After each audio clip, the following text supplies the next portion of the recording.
समझा रहे हैं, हे राजन परीक्षित, हुआ ऐसा कि आकाशवाणी हुई है, देवताओं ने कहा है कि हे महात्माओं चिंता ना करो, अगर तुम लोग चाहते हो कि तुम्हारे कष्टों को निवारण करने के लिए हम आए तो हम इस पृथ्वी पर अवतार धारण करके आएंगे और गोकुल में बाबा नंद यशोदा के यहाँ पर मेरा लालन पालन होगा। सभी संत महात्मा बड़े प्रसन्न हुए। प्रसन्न होने के बाद में सभी लोग आए, इधर देवता भी आए परीक्षित महाराज, और देवता पृथ्वी पर आ करके अपना जीवन यापन करने लगे। कोई ग्वाल वाल बन गए, कोई गोपियां बन गई और आ करके अपना जीवन यापन करने लगे। इधर कंस जो था, कंस ने मन ही मन में विचार किया कि अब मैं बड़ा हो गया हूँ और बड़ा हो गया हूँ तो अब हमें विवाह कर लेना चाहिए, क्योंकि राजपाट भी सब मेरे पास में है, राजपाट भी मेरे पास में, मथुरा का मैं राजा हूँ, तो अब हमें विवाह कर लेना चाहिए। तो महाराज एक मगध देश था, उसके रहने वाले थे राजा जरासंध। जरासंध के घर में 2 बेटियां थी, अष्टि और प्राप्ति, दोनों विवाह के लिए थी। तो महाराज जरासंध ने जब देखा कि मेरी बेटियां जो हैं वो दोनों विवाह के योग्य हैं, सुंदर सा लड़का देख करके इनका विवाह कर देना चाहिए, तो महाराज बताया है जब जरासंध जो थे वो अपनी सभा में आए, सभा लगवाई और सभा के लोगों से कहा भैया हमें अपनी बेटी के लिए सुंदर सा लड़का देखना है, अगर तुम्हारी नजर में कोई हो तो हमें बता दो।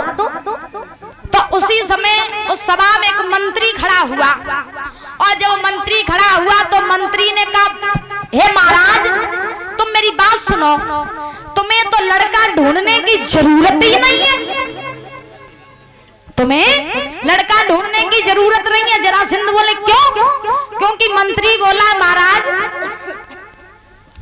तुम्हारे पास में जो कुबलिया पीड़ होती है, जिसके पास में 10,000 हाथियों का बल है, क्या नाम है? कुबलिया पीड़ हाथी। तो तुम ऐसा करो कि तुम जितने राजा महाराजा हैं, जितने राज्य हैं, उन सब में पत्र लिख करके भेज दो कि जो राजा, जो बलधारी मगध देश में आकर के इस कुबलिया पीड़ हाथी के साथ में युद्ध करेगा और जो इस युद्ध में हाथी को हराएगा उसी के साथ अष्टि प्राप्ति का विवाह होगा। अब ध्यान रखना महाराज जरासंध से जैसे ही इतने वचन कहे, जरासंध बड़ा प्रसन्न हुआ, कहने लगा वाह भैया वाह, तूने बात बिल्कुल अच्छी बताई।